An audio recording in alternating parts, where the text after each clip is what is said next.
నారాయణ గారిని ముందుకు రావాల్సిందిగా చిరు సత్కారం స్వీకరించవలసిందిగా ఆహ్వానాన్ని తెలియజేస్తున్నాం.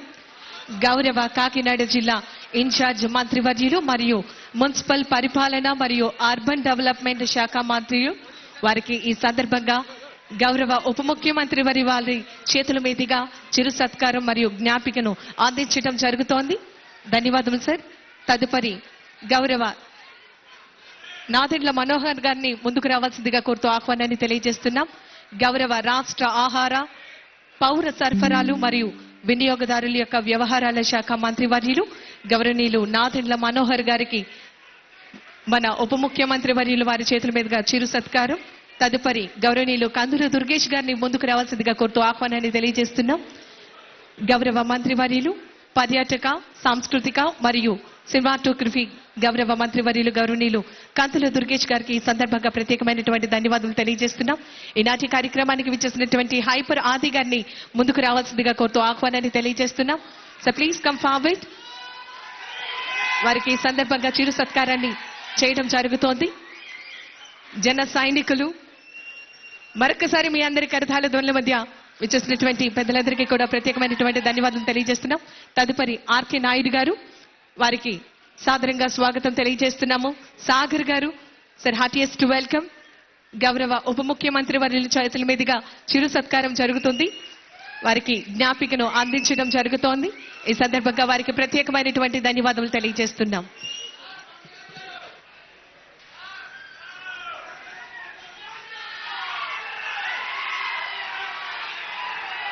గౌరవ ముఖ్యమంత్రి శ్రీ నారా చంద్రబాబు నాయుడు గారి నేను చాలాసార్లు సందర్భాలు చెప్పాను, ఆయన అనుభవం చాలా అవసరం అని.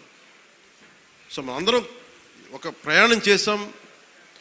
అలా చేయబట్టే ఈ రోజున సివిల్ సప్లైస్ ద్వారా 7 లక్షల మంది రైతుల నుంచి 40 లక్షల మెట్రిక్ టన్నుల ధాన్యం సేకరించిన ధాన్యానికి సరిగ్గా 24 గంటల లోపే 9,300 కోట్ల రూపాయలని చెల్లించడం జరిగింది.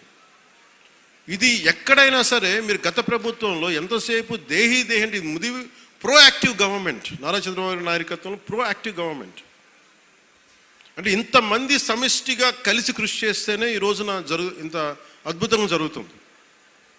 మీరు గత ప్రభుత్వాన్ని గురించి వాళ్ళు ఏం చేసినా సరే వాళ్ళు తెలిసింది ఒకటే, బూతులు తిట్టడం, ఇందాక నారాయణ గారు చెప్పినట్టు కేసులు పెట్టడం, ప్రజలకి మనశ్శాంతి లేకుండా చేయడం. మళ్ళీ అదే పాత పద్ధతి మొదలుపెట్టారు. మళ్ళీ పిఠాపురంలో గతం ఎన్నడూ లేని విధంగా మళ్ళీ మీరు స్టార్ట్ చేశారు.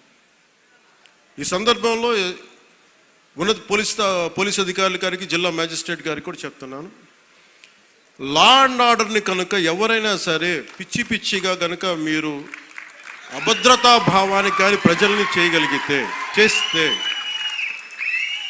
అస్సలు ఉపేక్షించొద్దని చెప్తున్నాను. నా మాటలు చాలా మెత్తగా ఉన్నాయి కానీ చేతలు చాలా చాలా గట్టిగా ఉండి గుర్తుపెట్టుకోండి. ఇది మిడీవల్ పీరియడ్ కాదు కాబట్టి నా మాటలు చాలా నియంత్రణతో ఉన్నాయి. చేతలు చాలా చాలా గట్టిగా ఉండి గుర్తుపెట్టుకోండి.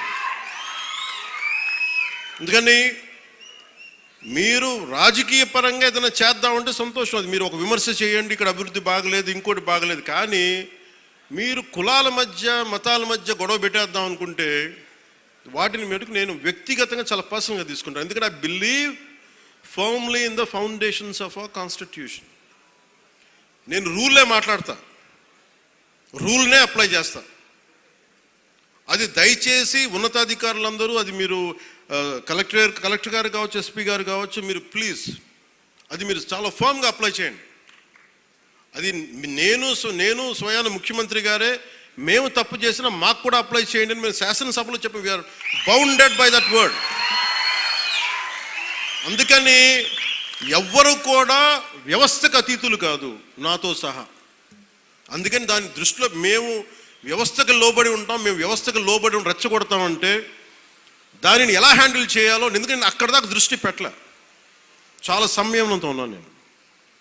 మీరు పిఠాపురంకు వచ్చి గొడవలు పెడతా ఉంటే నేను ఇక్కడ కూర్చొని మొత్తం ఏరేస్తాను, అందరిని గుర్తుపెట్టుకోండి. అక్కడ దాకా తీసుకురావద్దు. తల్లి బిడ్డ న్యాయంగా పోదాం, మీరు ఒక మాట అనండి, నేను తీసుకుంటా. కానీ మీరు నన్నన్నా పర్లా, పార్టీనన్నా నేను భరిస్తాను. కానీ ప్రజల మధ్య వైషమ్యాలను కనుక మీరు చేస్తే దాని పర్యవసానాలు చాలా తీవ్రంగా ఉంటాయి, గుర్తుపెట్టుకోండి. ఎందుకంటే నాకు ఓటమి భయం లేదు, ఇది చాలా చాలా అర్థం చేసుకోవాలి అందరూ. నాకు ముందుకెళ్ళే ఆలోచనే తప్ప ఓటమి భయం లేదు. ఎందుకంటే నేను నిలబడతాను. నాకు తప్పు అని నేను ఒక వాస్తవంలో బతుకుతాను. ఈరోజు పదవులు ఉండొచ్చు, పదవులు పోవచ్చు, వీటి మీద నేను ఆలోచించుకొని చేయను. ఈ రోజున ఇన్ని వేల కోట్లు, ఇందాక మనోహర్ గారు చెప్పినట్టుగా మీకు పెన్షన్స్ ఇచ్చినా కానీ దాదాపు 24 గంటల్లో ఒక 9,000 కోట్లు పైచిల్లుకు డబ్బులు పంచినా కానీ ఇదంతా కలెక్టివ్ అందరం కూర్చొని చేసింది. దానికి ఒక అనుభవశీలురు, ఒక బలమైన పార్టీ తెలుగుదేశం పార్టీ.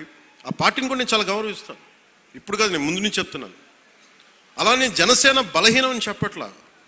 జనసేన చాలకు బలం, రోడ్ల మీదకి అన్యాయం జరిగితే జనసేనకున్న బలం అది నేను ఇక్కడ ఒక్క ఆంధ్ర రాష్ట్రంలో చెప్పట్లా.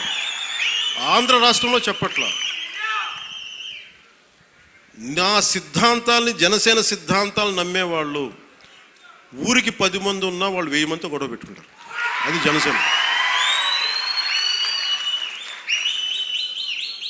ఈరోజు కూర్చోబెట్టి నా మీద అందరూ మాట్లాడేస్తూ ఉంటాను, ఏం చేసావు అది ఇది మాట్లాడుతూ ఉంటే, మరి 2019లో అన్ని కేసులు పెడుతున్నాం, వాళ్ళందరూ ఏమైపోయారు? అప్పుడు గొంతు పెగలలేదు.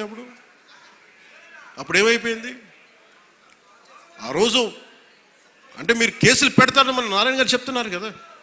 అందుకని ఇవన్నీ దృష్టిలో పెట్టుకొని మీరు ఈ అలయన్స్ని దయచేసి ఎవరు కూడా, జనసేన నాయకులు కావచ్చు, కూటమి నాయకులు ఎవరైనా కావచ్చు, దీన్ని దయచేసి బలహీనం చేయకండి. ఎందుకంటే నాకు చంద్రబాబు నాయుడు గారికి చాలా అపారమైన అవగాహన ఉంది మన ప్రజలను ఎలా కాపాడాలని. మా ఇద్దరి మధ్య అసలు అలాంటి అరమరికలు కానీ విభేదాలు కానీ లేవు. ఇండివిజువల్గా ఒకసారి మాట్లాడచ్చు, కానీ కొన్ని చోట్ల 2 పక్షాల నాయకులు కావచ్చు, ఇది ఎక్కువ కాలం నిలబడదు. నేను చెప్తున్నాను కదా, ఎందుకంటే స్టెబిలిటీ ఇవ్వాల్సిన బాధ్యత మా మీద ఉంది. అందుకని మేము దాన్ని తీసుకున్నాం. అలాగే పెన్షన్స్ ఉన్నాయి. ఎన్టీఆర్ భరోసా పెన్షన్ కింద ప్రభుత్వం 63,50,000 మంది పెన్షన్దారులకి ఆర్థిక భద్రతను అందిస్తుంది. ప్రతి నెల దాదాపు 2,750 కోట్ల పెన్షన్, సామాజిక పెన్షన్ పంపిణీ చేస్తుంది. ప్రతి నెల 1వ తారీఖున బెనిఫాక్టర్స్, లబ్ధిదారులకి నిరంతరంగా అందజేస్తున్నాం. దానికి డ్రామాలు చేయట్లా. మేము ఆ వ్యవస్థను పెట్టాం, ఈ వ్యవస్థను డైరెక్ట్గా అసలు గోల్ చేయకుండా డైరెక్ట్గా ప్రభుత్వ అధికారులు వచ్చి ఇంటికి వచ్చి తలుపు తట్టి ఇస్తున్నారు. అంటే గత వాళ్ళు ఏం చేస్తున్నారంటే ఇవి చేసిన విధానం కాదు అది. అలాగే